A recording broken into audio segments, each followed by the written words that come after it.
Oi, meu nome é Lohane. Eu sou Tatiane e você está ouvindo A Mulher que Sabe.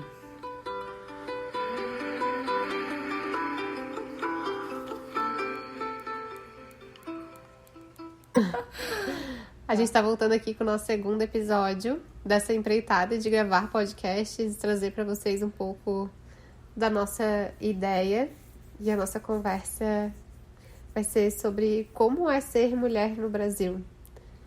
E aí a primeira pergunta foi... O que é ser mulher no Brasil? Não é? Um baita desafio. Tipo, viver não só no Brasil, no mundo, ser mulher hoje é um baita desafio, mas ainda assim a gente tem várias escalas, né? De desafios. De desafios, de privilégios e opressões também, né? Ser uma mulher branca no sul do Brasil é totalmente diferente de ser uma mulher preta no norte e nordeste do Brasil. E isso também a gente tem que pôr em caso, né? Sim, na verdade a gente já fala de um lugar privilegiado, né? Total. De sermos mulheres brancas, cis.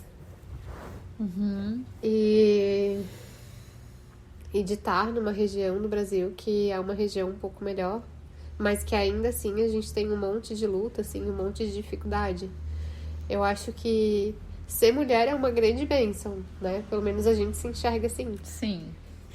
Por tudo que a gente vive, por tudo que a gente sente, pelas experiências que a gente tem, né? Por ter um útero, por gerar um ser dentro da nossa realidade, que é o que a gente vive, né? De missão hoje de cuidar, amparar e ver pessoas nascendo e renascendo. Mas ainda assim é um puta desafio, né? E eu acho que é esse lugar, assim, de buscar o nosso lugar dentro dessa sociedade, né? De ter que se enquadrar muitas vezes no que as pessoas esperam da gente e não necessariamente no que a gente quer ser. Sim. Eu lembro que quando eu te conheci, tu trazia pra mim assim... tu trouxe pra mim. Eu nunca termino o que eu faço. E daí esses dias eu refleti assim... Não é que ela nunca termina o que ela faz. É que ela faz muita coisa ao mesmo tempo por ser uma mulher multi, né? E ela se sente daí querendo se encaixar dentro de uma caixinha de que eu preciso fazer uma coisa de cada vez porque é isso que a sociedade coloca pra gente. Ou fazer uma coisa só pro resto da vida, né? Que foi a forma que a gente cresceu, viu? Os nossos pais, pelo menos, né? Eu fui educada dessa forma de crescer, estudar, passar no vestibular, fazer uma faculdade e ser uma coisa pro resto da vida. Não que isso seja algo negativo, mas aí a Tatiane que gosta de costurar, e a Tatiane que é mãe, e a Tatiane que é mulher, que gosta de ir em cerimônia, que gosta de dançar, sabe? Que e todas essas... Exatamente, todas essas outras facetas, né? Não só fazer algo que eu decidi fazer pro resto da vida, que é, né, enfim, assistir mulheres, doular e futuramente, né, assistir como uma enfermeira obstetra. E eu acho que esse é uma cobrança que a gente tem desde o berço, né? Uma frase, assim, que me toca muito, que eu cresci ouvindo era...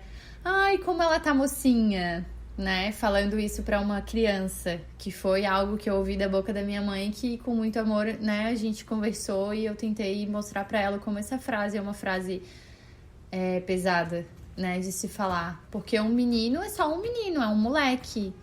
Mas uma menina de 2 anos que já demonstra ter um pouquinho de maturidade, sendo a minha filha de 2 anos, já é tratada como uma mocinha. Como se fosse algo extremamente necessário, né? Uma criança de 2 anos já ter uma maturidade, uma postura mais sóbria. Que eu acho que é isso que a sociedade exige da gente, né? Algo assim mais... Uma postura mesmo, né? Sim. E pegando assim... Matura, de maturidade. Uma coisa que vem do berço, mas que vem muito da ancestralidade, né? O quanto, primeiro, a gente percorreu caminhos, assim, muito tortuosos e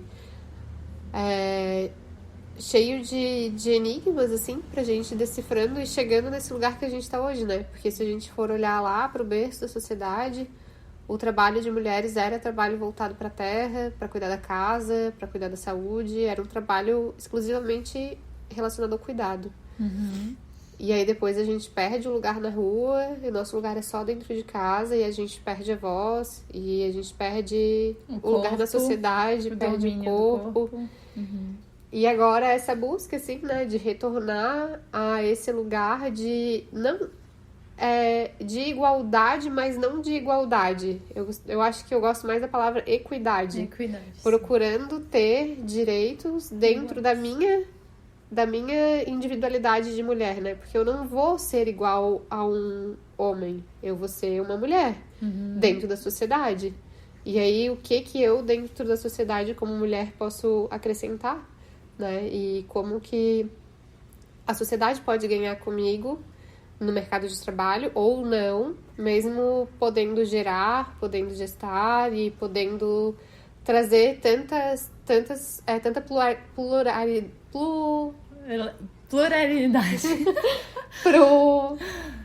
pro serviço, ou pro servir, ou pra, enfim, né, pro que a gente faz, porque de uma maneira geral, uma mulher que cuida da casa, do filho, trabalha fora, estuda e cuida de si é uma mulher plural. Não tem como ela ser individualizada. Extremamente cansada.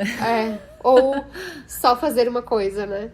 Mas ela faz muita coisa, né? É multifacetas, como tu fala. Então, multipotencial. Então, o quanto de potência tem na gente e o quanto é benéfico para muitas pessoas na sociedade. Eu não gosto de dizer todo mundo, porque eu acho que tem muita gente que não concorda mais com isso, assim. Mas para alguns pensamentos ainda sociais, o quanto é benéfico a gente acreditar que a gente não tem poder, que a gente não tem capacidade, que a gente não tem, espaço, né? E o quanto a gente pode ir conquistando esse lugar, assim, né, no dia a dia. E olhando para esse lado, quanto ainda existem muitas mulheres que se sentem assim e que são aproveitadas, né? Porque ter uma mulher submissa, ter uma mulher que não questiona, é muito benéfico realmente, né? Para a sociedade patriarcal que a gente vive ainda hoje, né? E que a gente caminha para essa equidade, né? Que a gente caminha para pelo menos a gente ter o direito de ser tratada com carinho, com respeito, com amor, que é só isso. Eu acho que todas as mulheres merecem e desejam de não sofrer violência em qualquer tipo de espaço, né, dentro da nossa realidade, né, não sofrer violência no seu parto, na hora do seu filho chegar, não receber violência verbal, psicológica, física do seu companheiro, da sua companheira, da pessoa que vive junto, da sua mãe, do seu pai, dos seus irmãos. E ser mulher nesse meio também é como se fosse uma porta para ser mais frágil, né? É como se a gente fosse tratada com fragilidade que a gente não tem. Na verdade... É ao contrário. A gente é resistência. É saco de pancada? Muitas vezes, sim, né? E por que a gente traz esse tema? A gente escolheu alguns temas para começar a falar no podcast e o nosso foco principal, ou a gente imaginava que o nosso foco principal ia ser parto, ia ser maternidade, ia ser amamentação, e a gente resolveu expandir esse tema para a gente poder ser plural também no nosso podcast. E a gente resolveu trazer um pouco qual que é a nossa visão, né, de ser mulher no mundo que a gente vive atualmente, né, nesse centro que a gente vive na América Latina hoje, que é um país que está passando aí por um turbilhão de mudança e que eu espero que esse ano a gente possa mudar para melhor. Eleições, graças a Deus. E assim esperamos.